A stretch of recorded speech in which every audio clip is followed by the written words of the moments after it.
30 ans, c'est une belle aventure. C'est l'âge de la maturité, 30 ans. Donc le centre historique minier aujourd'hui a accompli sa mission de conservation et de valorisation de la culture minière et nous souhaitions fêter ces 30 ans avec notre public. On va dire qu'on est presque nés en même temps puisque j'ai 31 ans. Donc oui, effectivement, et puis ça permet de garder une histoire et de montrer l'importance et puis de voir qu'il y a toujours autant de personnes qui viennent retrouver leurs origines en fait et voir l'origine du Nord-Pas-de-Calais. Cette création de l'association il y a 30 ans, c'est le moment où vraiment le site qui avait été créé quelques 10 années auparavant prend vie et où des hommes et des femmes le prennent en charge pour lui donner vie et faire vivre véritablement la mémoire de la mine. Je viens régulièrement tous les 2-3 ans, on va dire, et tous les 2-3 ans, il y a des nouveautés. Je connais bien et c'est un plaisir pour moi d'y revenir parce que je suis fille de mineur et petite fille de mineur. Donc je retrouve mes racines quand je viens. Ces 2 jours de week-end porte ouverte où on accueille à peu près 4000 personnes, c'est une grande satisfaction et c'est la preuve de cet intérêt que le public continue à manifester pour la culture minière.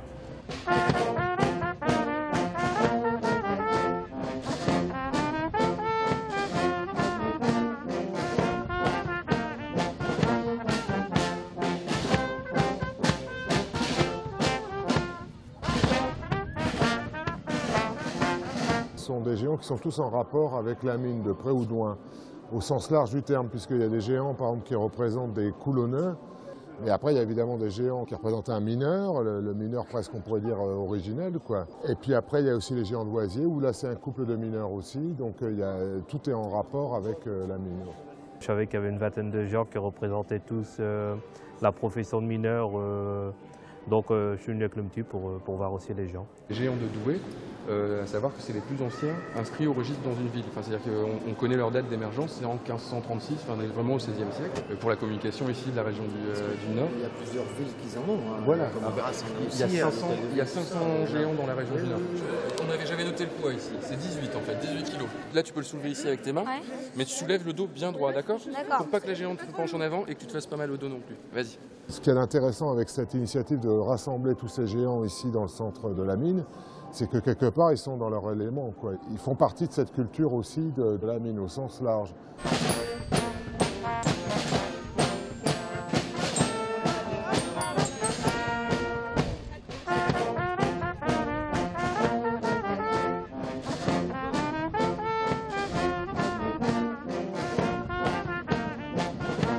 L'objectif, c'était d'organiser une grande fête populaire. Et nous nous sommes appuyés sur les grandes fêtes populaires qu'il y avait autrefois dans le bassin minier.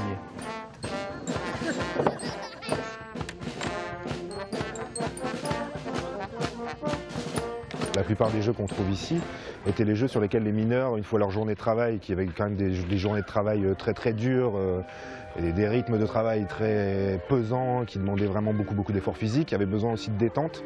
Ils allaient, souvent c'était les staminés du coin ou carrément la place du village, etc.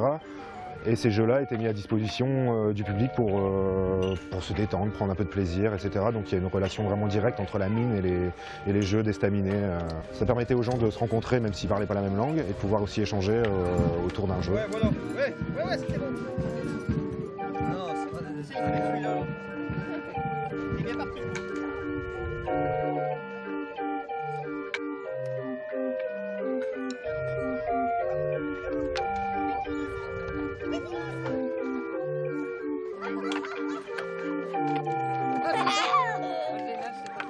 Quand je suis arrivé en 1990, je n'avais aucun doute sur l'intérêt du public dans les années qui venaient, les 10 années qui venaient, mais je n'étais pas certain de la pérennité au-delà de l'intérêt du public pour une activité industrielle qui avait complètement disparu.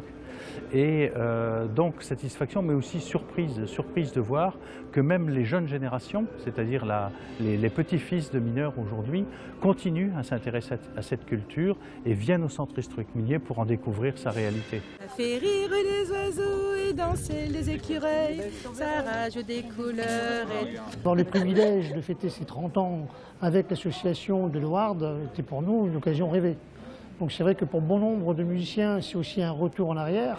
Vous avez pour la plupart de la famille qui ont été mineurs, qui ont participé à la mine. Donc c'est vrai que pour nous, c'est effectivement un honneur, quoi.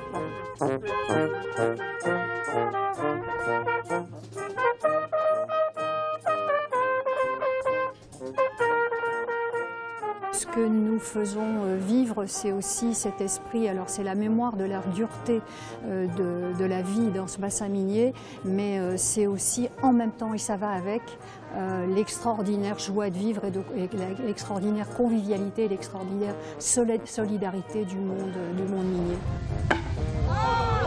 Comme là, vous voyez, il y a un bion qui est comme ça, de travers, et je vais essayer d'arriver en dessous, la pointe en dessous.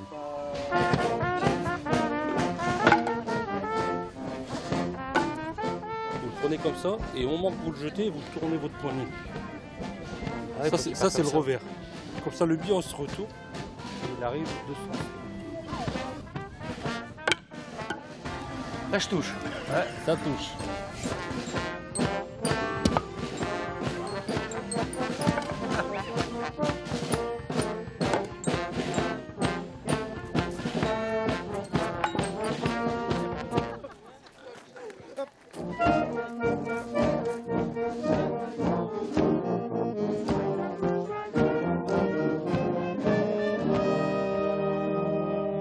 Notre région est très riche en harmonie, fanfare, batterie fanfare. C'est un vivier de musique. Chaque petit village ou chaque ville a son harmonie ou sa fanfare. Et c'est vrai qu'elles font partie du patrimoine de la région, donc du patrimoine minier en particulier.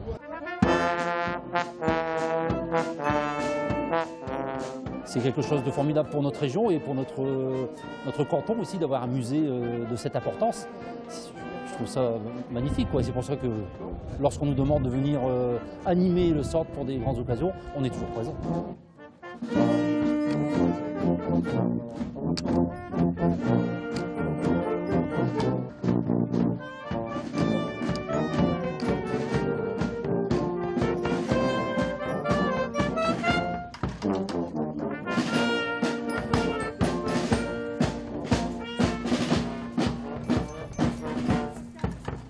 Une coïncidence extraordinaire a fait que le samedi soir, nous avons appris que le bassin minier était inscrit au patrimoine mondial de l'humanité. Toute la population du bassin minier a lieu d'être fière parce qu'elle a beaucoup donné à la France.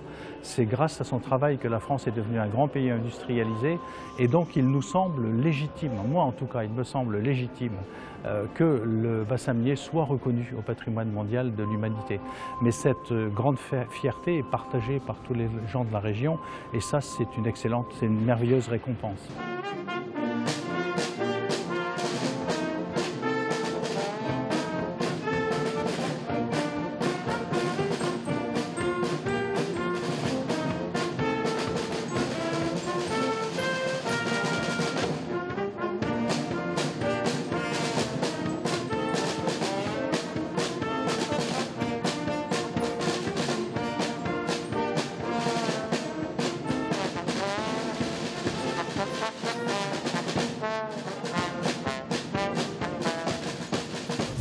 Et alors on met des châtaignes, tu sais qu'est-ce que c'est des châtaignes? Alors on met des châtaignes là-dedans, il y a deux gars de chaque côté, un gars de chaque côté qui les met en sachet, et puis on les vend. Alors on se passionne là-dessus, on est content de l'avoir. Mais c'est bien, passer votre temps, c'est bien. Le site il est merveilleux, vous vous rendez compte c'est un truc qui devait être rasé, et en fin de compte ils ont refait ça convenablement.